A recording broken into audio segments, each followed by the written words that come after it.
Welcome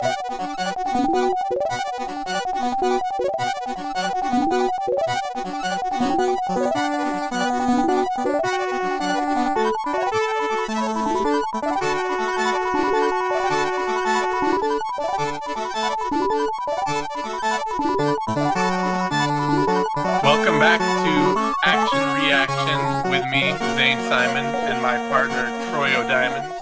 We are on the reaction side of things from our last episode, Preservation of the State, in which I got Troy to watch. I shouldn't say made, because I got him to watch. It's classy. You don't make people have class. You give them class. It's a gift I give you. I gave Troy the extremely classy and right-thinking movie Parallax view for the conspiracy-minded individual, and Troy laid White House down on me. Yeah, I did. Like a ton of bricks, and I have been watching that, and I'm in recovery mode at the moment from having watched White House Down. It's a lot of adrenaline to come down from. It's, adrenaline is not what I was thinking. No, it's... Go ahead. Let's start with just what are your overall thoughts about the movie? What's your main takeaway? Okay, so going into all this, I really wanted to try and make this sort of the positive end of our show, because a lot of us is, us taking shots at each other, being snipey, but you have some fun movies that you introduced me to. The Kingsman was a good time. I really enjoyed Seven Psychopaths, no lie. Yep. Go fuck yourself. This White House Down it has its moments. I'm not gonna lie, it has its moments. But that movie is such a trash fire. In no better way summed up than the little girl waving the flag out in front of the White House as it's as the planes are about to bomb it, and the guy's like, I can't do this, abort. That's one of my favorite things about the movie, is watching the other bad movies it steals from, because that shot is basically exactly the same as the end of Nicolas Cage in The Rock when he's with the flares, and it's the same thing. The jets just pull away. And I love the idea too that a flag-waving child has ever stopped us from bombing anyone. Yeah, and there was a little bit of a lack of cohesiveness with the military policy in it, where, as we said in the main episode, this is a president who supports drone strikes. Why are these actual jets coming in? That could have been done more efficiently with a drone strike. Yeah, that definitely could have been done better with the drone strike. And there's a lot of, in general, it's just not a very contiguous movie in any way. I don't understand what, there's a lot of pacing issues. That's, I think, the biggest thing. Yeah, I noticed that when I was talking about it on the podcast, I cut the first 30 minutes because could be better. Yeah, the worst part of it for me is that Channing Tatum and Jamie Foxx, they actually have a reasonably decent connection on screen. It's not bad. It's not, maybe not amazing, but certainly not bad. But so much of the movie gets sucked away into the outside, let's see what's going on with the people trying to control this, or let's see what's going on with the what the political actors are doing. Yeah, the political actors are doing. Let's see what the bad guys are doing and get really into their whole situation. And it's just they didn't actually get that much time to actually exchange dialogue in the movie. Yeah, that's why I really do love the couple of scenes they have of oh, this is a president in a buddy cop movie. Mm-hmm. It needed to be. It could have been much stronger on that angle, because it had its cool moments and that stuff. I liked the car chase on the White House lawn. It's the best scene, right? It's great. I liked the I liked some of the action scenes going in and out here and there, but it didn't have anything that held itself together to me in the way I want an action movie to. And I don't know. I think it had a lot of guns. it does have a lot of guns, which it also brought me to light that I'm not really enjoying the whole like let's really get actors to understand how guns work style of action movie filming. Like I kind of like it in John Wick because they're really delving into the gun opera thing. Right. Where it's like, let's really make these big dramatic gun oriented set pieces. But in other movies, when the guy's like got it high up and he's, like hitting all the targets and all that, it's like you look like you're doing like sport shooting, dude. Like yeah, and this really isn't the movie to do that. Like unless you're going to really let your shot I'm going to conflate terms here. Unless you're going to let the camera shot like get the person firing the gun and the bullet hitting the person in the same without cutting, then it's not really the best style.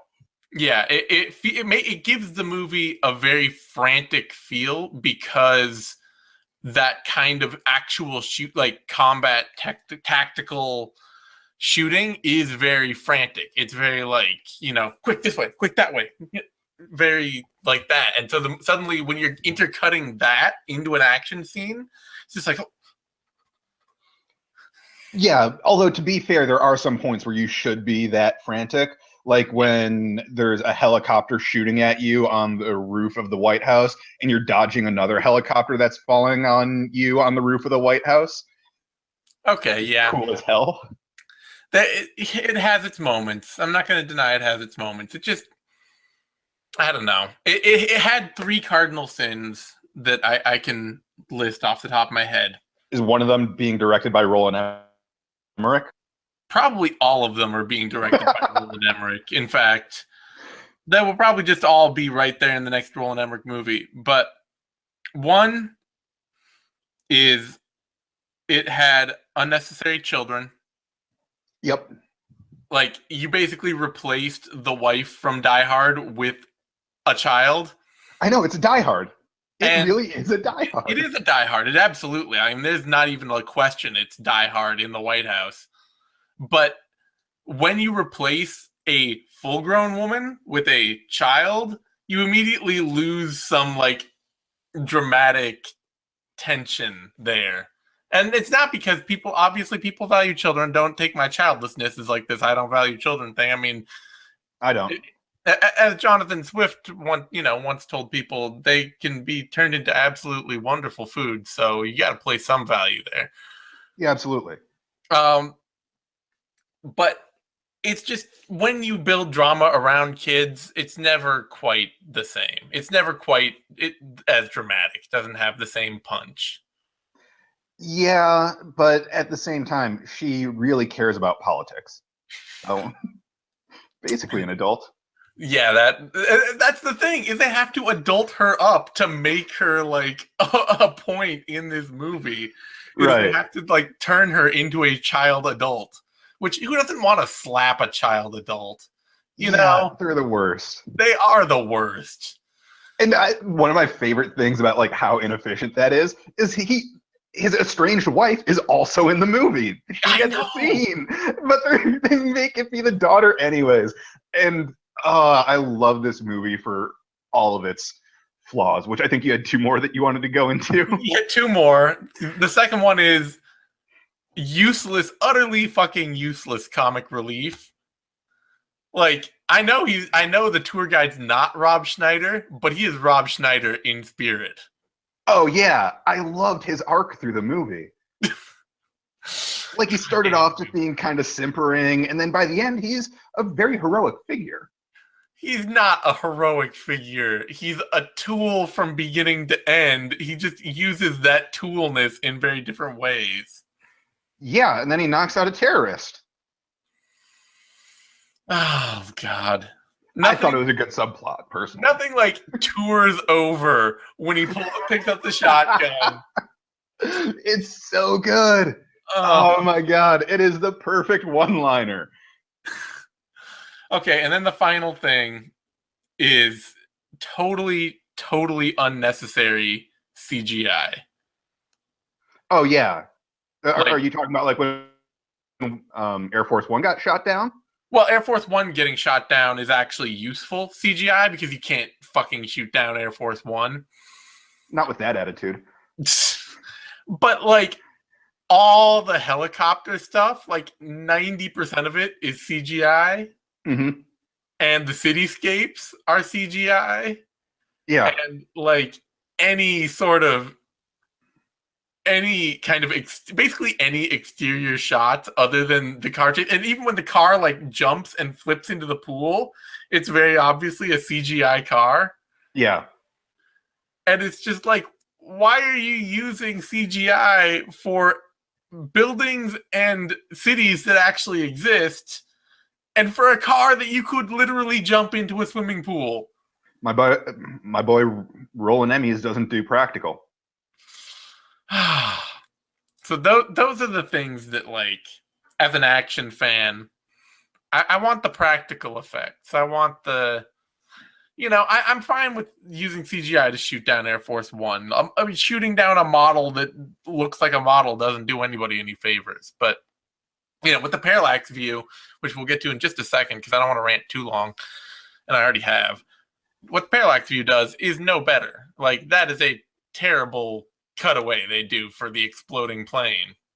Yeah, and we have a couple of questions to run through on this.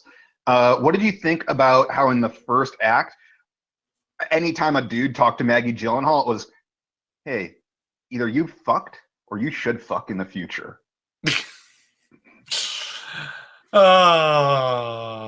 With no payoff anywhere. It's just I know. like implying.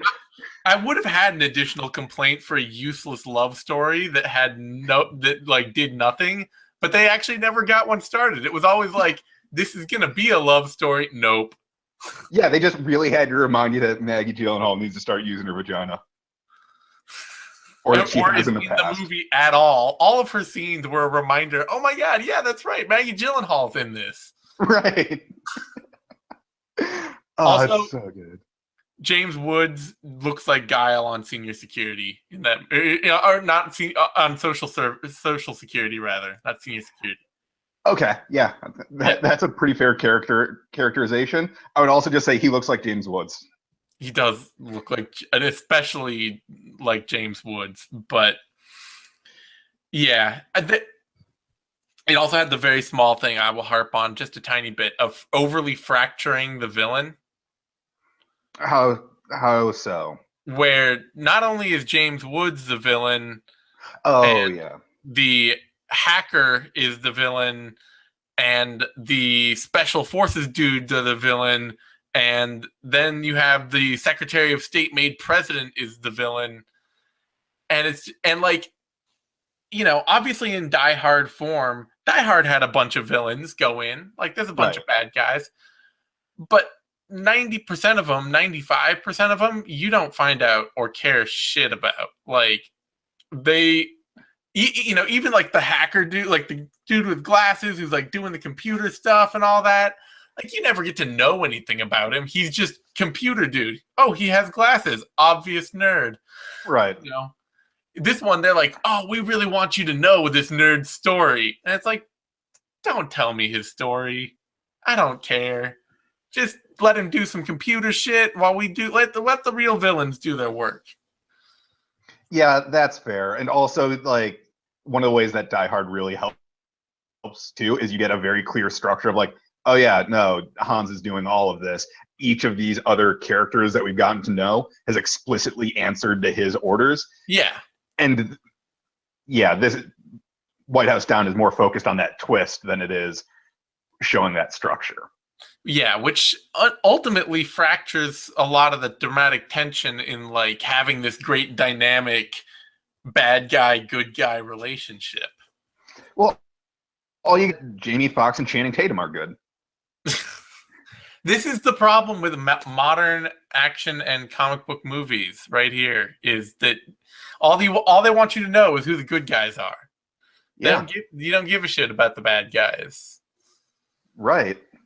Which is lame. You got to know who the bad guys are. Yeah, I mean, you can, or you can just let.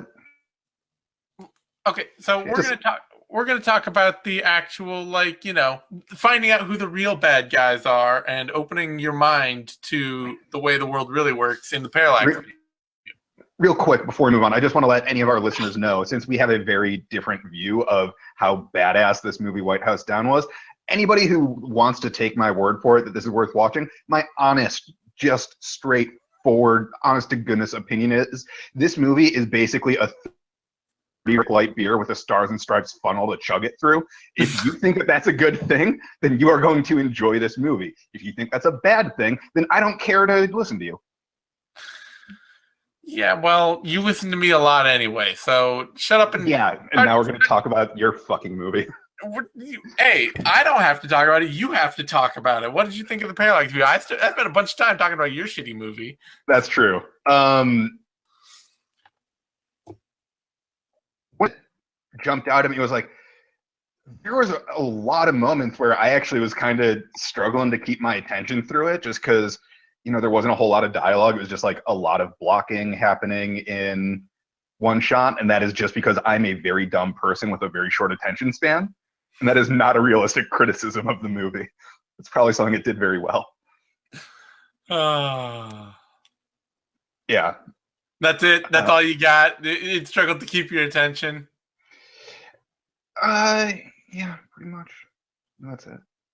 No, I thought I'm blanking on the name of the lead actor. Warren Beatty.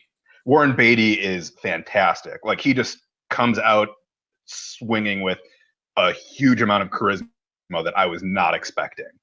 Like, his character really jumped off the screen. And the end is dope as... The end is what?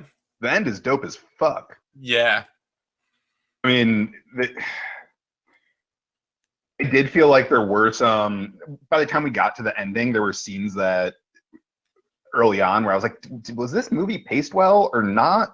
It seems like it was so long ago. And I'm trying to figure out if that was because of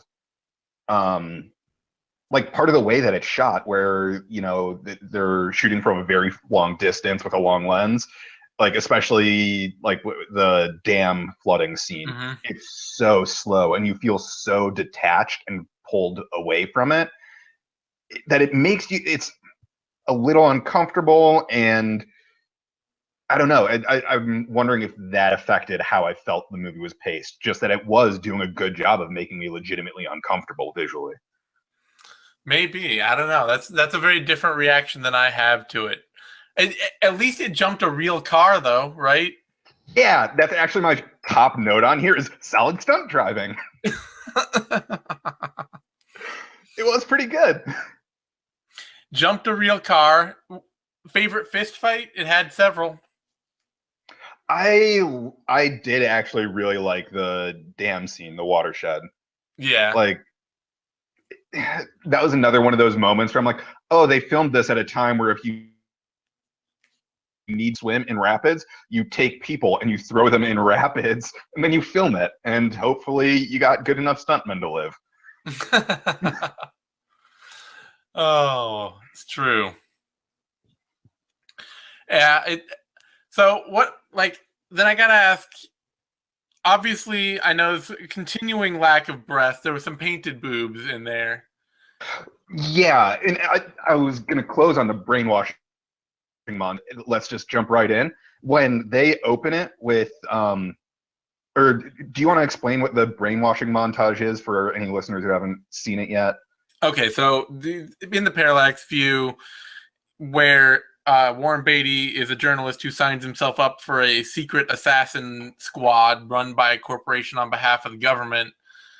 Part of it is he goes into training and they make him watch this big photo montage set to music that just like slowly gets more screwed up as it starts out with just like a bunch of nice images and nice words, and the words all stay nice, but the images get slowly more screwed up and screwed up. It's essentially what it is. Yeah, and it's basically, it's a really great scene because or I don't know if you would call it a scene, whatever it is. It just slowly to what like a sociopath's brain would be, where it's like associating words like mother with an American flag and a like naked, hunched in a corner, black and white photo of a emaciated woman. Mm-hmm. But my first thought, like I had to watch it twice because the first time through, when they throw up the card happiness and the next things are money, booze, steak, and tits, I'm like, yeah. See, I just figured that this would actually, like, it would generally, you would just find it really comforting. The whole thing. Like, I said I watched it twice. Yeah. you just have, like, a copy of it now on your computer that every time you sit down, you, like, click to go through it. Yeah, I'm figuring out some video editing to just make sure that it's real convenient. I mean, I can write down the timestamp, but, you know, it's... Put it on a DVD, put it on your TV, and keep your TV on all the time. Fucking creepy would it be if somebody had a Laserdisc player and a Laserdisc with just that scene?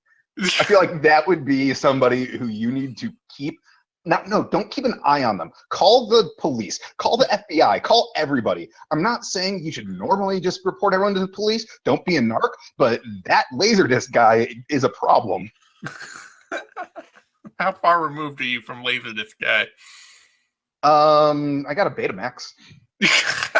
Not far enough. No, not quite. And also, one thing that I liked about that montage is like, hell yeah, Thor's in this. I didn't know this was part of the Marvel Cinematic Universe. It totally is. This is canon. It's absolutely canon for the Thor series. I believe that. Parallax is Hydra. Still, and I have to ask though, were you suitably blown away when he bought the plane ticket on the plane? Yeah, yelling at my TV. I could not. I was like, okay, this feels weird when I do this on a train. No, you can't operate an airline like that. Of course there's a bomb on that plane. If you showed me that scene and it was just him buying the ticket when he got to his seat and they had already taken off, you don't need to warn those people there's a bomb on the plane. They should already know. That's amazing there wasn't a bomb on every plane in 1974. Right. Yeah. Or there probably was, but they're just like, well, I'm on this one, so I'll wait a minute. That was the 70s. They were all on coke and, like, you know, they didn't know what they were doing half the time. Yeah, and it really shows in their hair. Yes, doesn't it? I love Warren Beatty's hair in that movie. Oh, it's so good. It's amazing. Yeah, it's so clearly a movie of its time in almost every possible way. Between like that crazy, insane way of buying plane tickets, the hair, the way everybody looks, the fact that this is, you know, this came out like right in the middle of Watergate, right? That it's a paranoia thriller right as the nation's coming to grips with the fact that its chief executive just actually was part of this conspiracy. But, you know, then there's also the dipshits who said he did nothing wrong. And that's how we got Ronald Reagan. Yeah, well. And then, you know, how we get Donald Trump. So it's all one giant continuum that we continue living in. Yeah. World's always on fire. We're all going to die. Let's see. Any final thoughts about the movie that you had? I feel like I spent a lot more time ranting about White House Down than I gave you to rant about Parallax View. Yeah, it's a well done movie. People should, I don't know, probably think about watching it. Unless that's the problem. Fan. Yeah, that's the problem with giving me like a pretty well done movie where there's nothing like really obvious to piss me off. Like you weren't giving me another fucking black and white movie in French with subtitles. Which, do you want to know how you ended up with White House Down, Zane? That is how you end up with White House Down. When you give me fucking subtitles. Oh Lord. Okay, well, on that note, I think we should wrap things up for this for this mini-sode, and we will be back We need to de-escalate this. This is a problem. We de-escalate this. So maybe it's time to actually just do something we really agree on. What do you say? Yeah, that seems like the right way to go. How you've been letting me pick stuff so far. How do you feel about just doing Verhoeven movies? Let's talk about some Verhoeven movies. All right, I'm down for that. We can do a Paul Verhoeven show where obviously we'll be talking about RoboCop and Starship Troopers, the good shit. Hey, I'm. You can't even get me to say a bad word about Starship Troopers. Oh yeah, no, this is going to be all right. This is how we de-escalate it. That's right. Next week we're coming back with a full episode where we just talk about how great Paul Verhoeven movies are. All right, that sounds like a good plan. In the meantime, you can find me on Twitter at TheseAnytime. You can find Troy on Twitter at PDLMMA.